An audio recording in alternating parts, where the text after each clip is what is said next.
this is a comparison video for you on the most popular tattoo and PMU devices.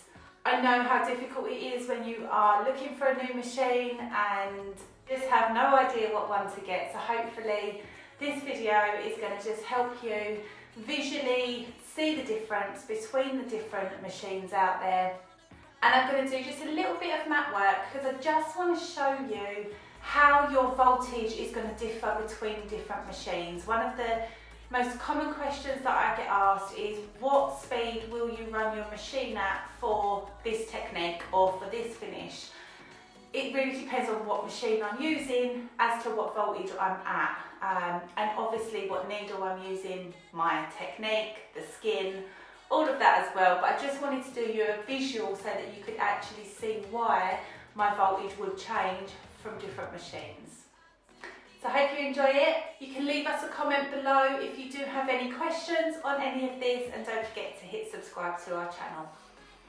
Okay, so I've got some of the most popular machines here with me, and I've put them all side by side really just to give you a quick visual of the difference in sizes. So this is the Giant Sum. So I know a lot of artists use it. It's not one that I would personally recommend for safety issues, but I've added it in here just so you can kind of see the comparison. And then these two are like your traditional PMU devices. So from anyone that's kind of looking to change over from a traditional PMU device over to a rotary machine, visual there to give you a guide on size. So you can see, so this one here is the Bellar. It's from Microbeaus, who are a very well respected company, especially for their tattoo machines. So if we just compare the size of this is my Precision Plus from Finishing Touches, which I'm actually missing the cap off of this. It was my very first machine, but I just can't quite bring myself to give it up because it is still a beautiful piece of equipment. But size-wise, the Bellar is actually very similar. So if you was worried about transferring over and the machines are heavier and bigger, there's actually not really anything in it when it comes to the Bellar. So the Bellar was really designed for detailed work, lining. It's a beautiful device for hair strokes.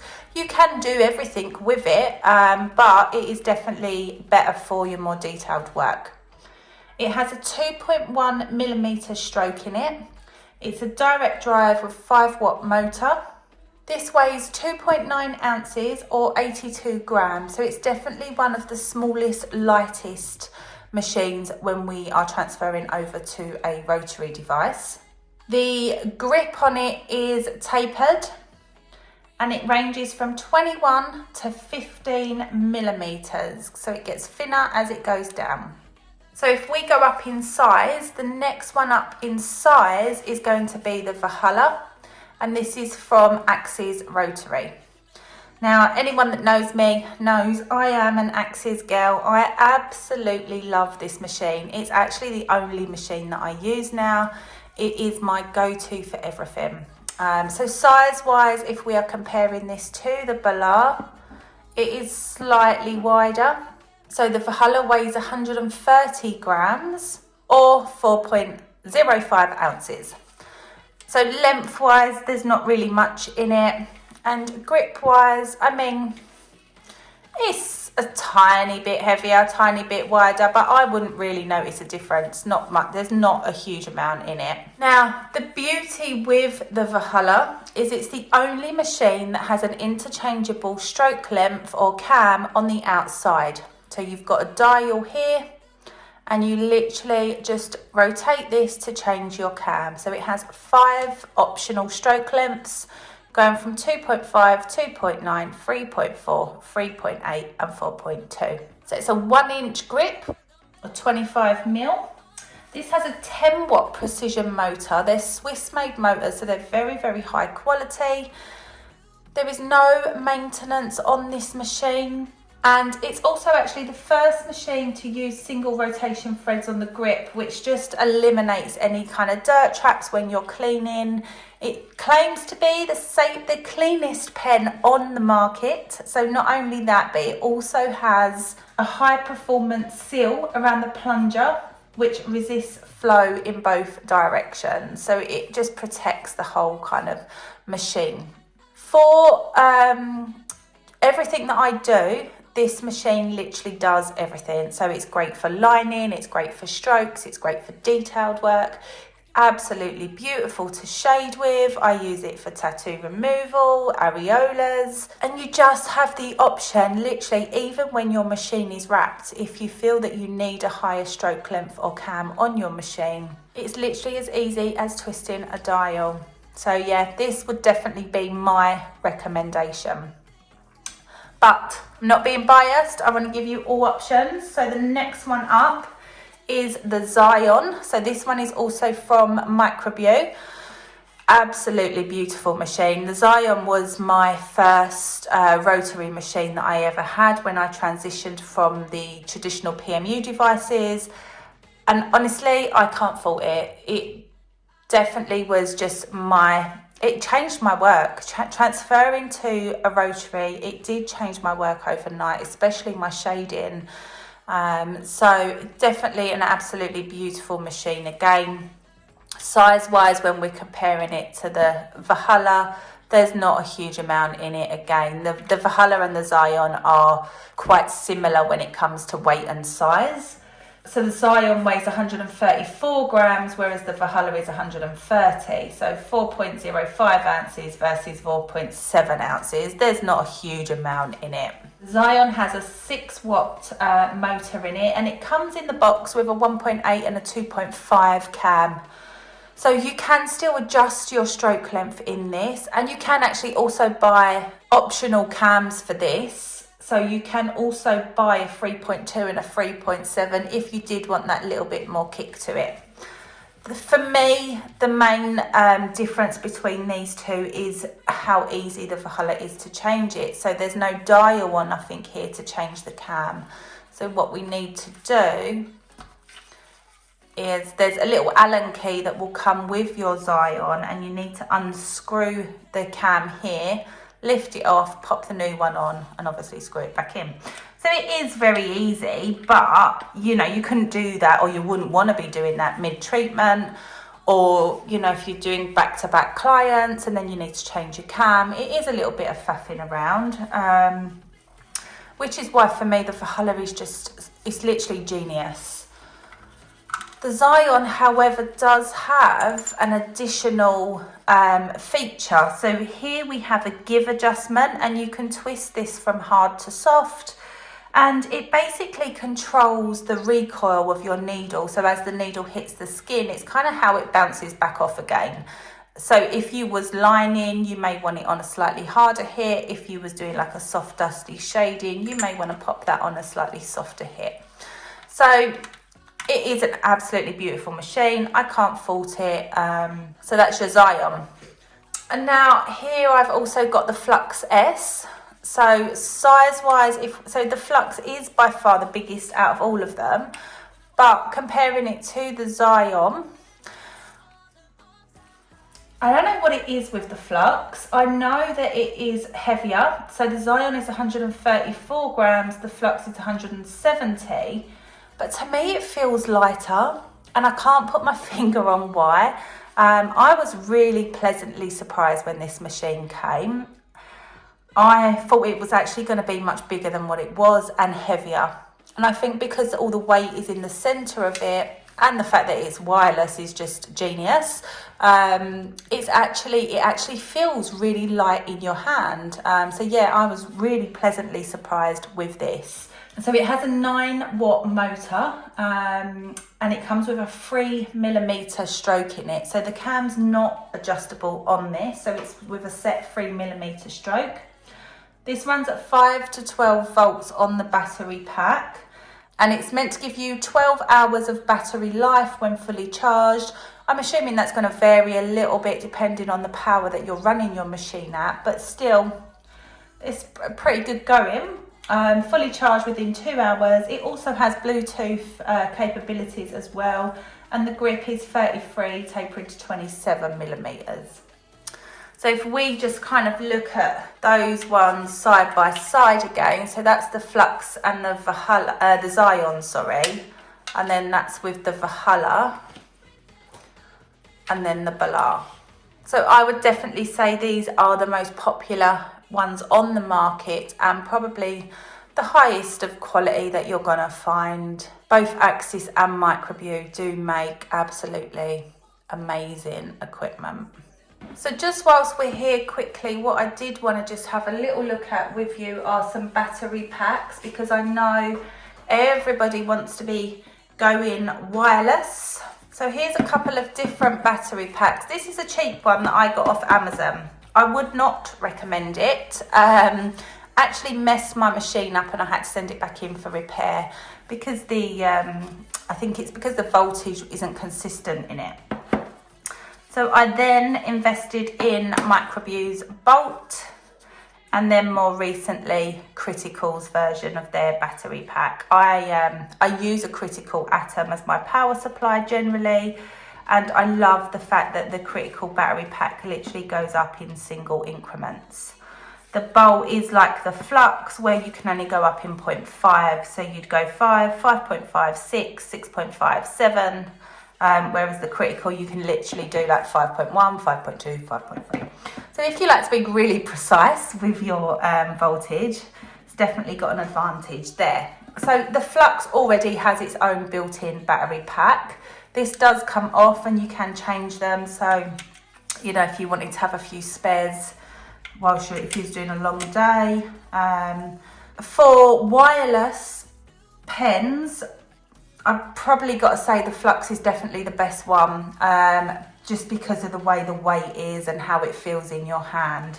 But if you don't have a Flux and you want to make one of your other devices wireless, you're just going to literally pop it in where your RCA lead would go, and you now have a wireless pen. So I've just popped a cartridge in there so you can see with the Critical, just hold it to power it on, and it's literally just touch it and it will start your machine. And then you've literally just got your up and your down to control your speed. So it's super easy to use. Hit the button to turn it back off again. So you do the same with the Bolt. You can just hold it to turn it on. I actually think I need to charge this. And then you just go up and down for your speed.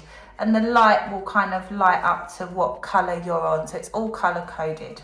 Now for me with the battery packs, the problem with the Bolt is, as you can see, it comes to the side of my machine. So when I'm working with it, I definitely feel that it pulls my machine backwards. And in all honesty, I struggle a little bit with this.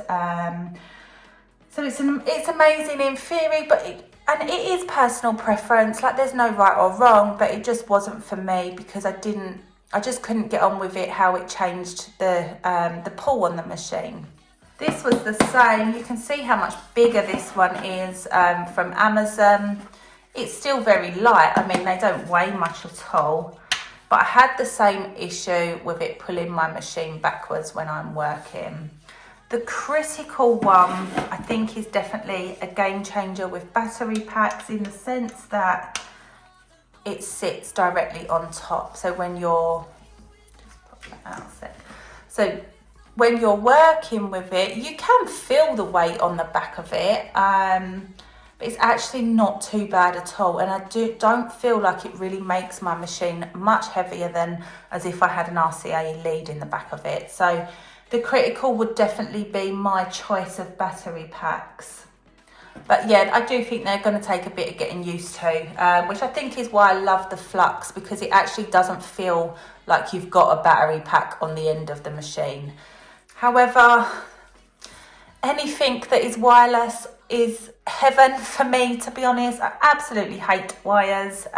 So I do use the Critical battery pack with my Vahalla. And who knows, it may be something that Axys look to do in the future. So just quickly as well, for those of you that are not aware of what the cam or the stroke length does to your machine, basically it just makes your machine hit the skin harder. So if I'm on a 2.5mm cam, my needle's going to pull back up into my machine 2.5mm before it propels forward and hits the skin. If I pop this over all the way up to 4.2, my needle's going to retract back 4.2 millimeters before it propels forward and hits the skin. So basically, the further back your needle pulls, the more force it's going to propel forward with and hit the skin. So the higher the cam, the harder hitting the machine becomes. So for us, I mean, I would never really use like 4.2 on the face. We have to remember the skin on the face is much thinner than on the body. And whilst having the option to make your cam higher for, say, different areas, so like on brows, I would probably have a higher cam than I would on eyes because the skin on the eye is much thinner and more delicate. So 3.4 I'd probably say is the highest I would use for PMU. And then if I'm doing removal or areola, sometimes it'll go up a little bit more because I want a harder hit to my machine. If I'm lining, I like a slightly harder hit than if I'm doing a soft dusty shade. What you'll feel in your needle, where as you make your cam higher, you'll feel that the needle it feels stiffer, a bit more stable, which is really nice for when I'm doing hair strokes, for instance. But if I'm doing a soft dusty shade, like pixel shading, I don't really want that stiffness to my machine as much, or that hit. So I would drop it down to 2.5, for instance. So yeah, in a nutshell, your cam is just going to control how hard that needle hits the skin. So it's great as well for more difficult skin, if you're working over scarring, things like that. The only thing I would point out is just be careful on eyeliner. It is very delicate skin and it does have the highest risk of migration for us when we're working, especially if you're working with, say, a carbon black. So you definitely don't want to be on like your 3.5s, 3.8s, 4s on eyes, because you don't need it. You're going to cause more skin trauma and you're going to increase your risk of migration. So just be aware of the cam that's in your machine, what it does and where to have it when you're working, depending on area. Okay, so what I just want to show you just very quickly is basically why your different machines will run at different voltages. So I'm on the critical atom with my power supply, and I've just set this to 7, and this is my Vahalla. So when I'm looking at what speed to have my machine at, I'm looking at the pattern that it leaves, how far apart my pixels are. Now, if I put the xion on the same speed with the same needle, let's have a look at the pattern that that's going to leave. So can you see that the xion on 7 compared to the Vahalla on 7 implants differently? My xion actually runs faster on 7. My dots are smaller and closer together. Now let's have a look at the flux on 7.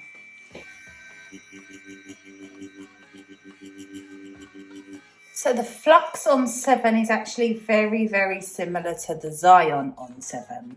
So that tells me that I would run my flux and my xion at very similar speeds. Whereas the Vahalla, I would definitely run higher. If I run my Vahalla now at 8.5,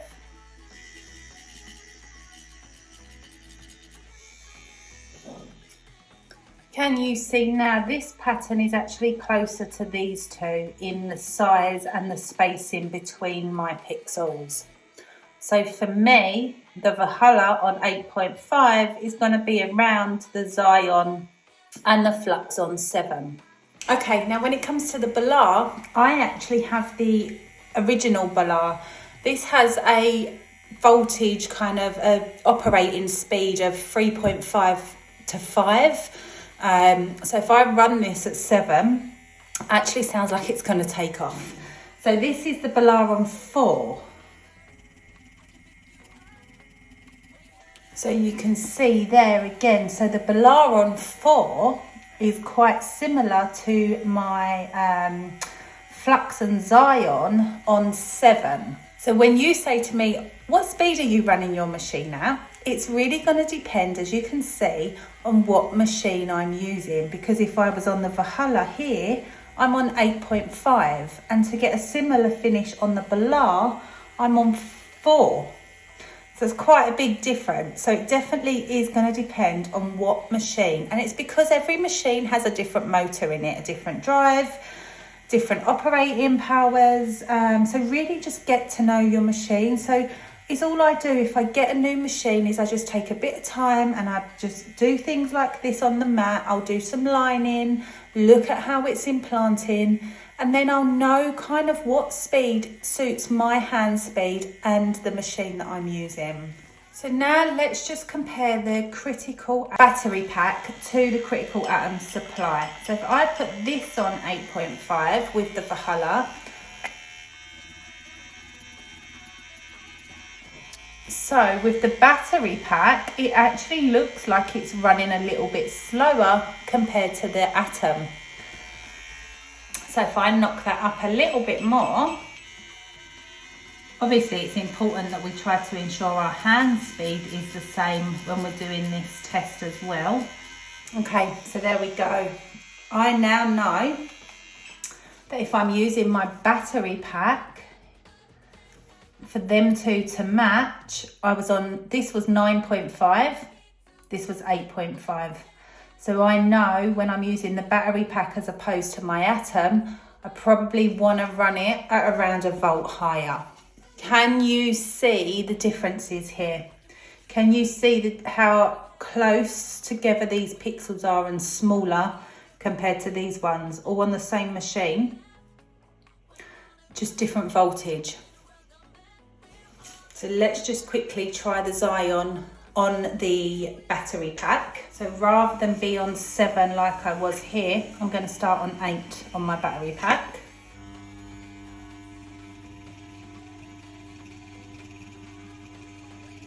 So yeah, I would say if you're using the critical battery pack and you're used to using the atom, you may want to knock it up around a volt. Not much, just a little bit if you want to get the exact same finish.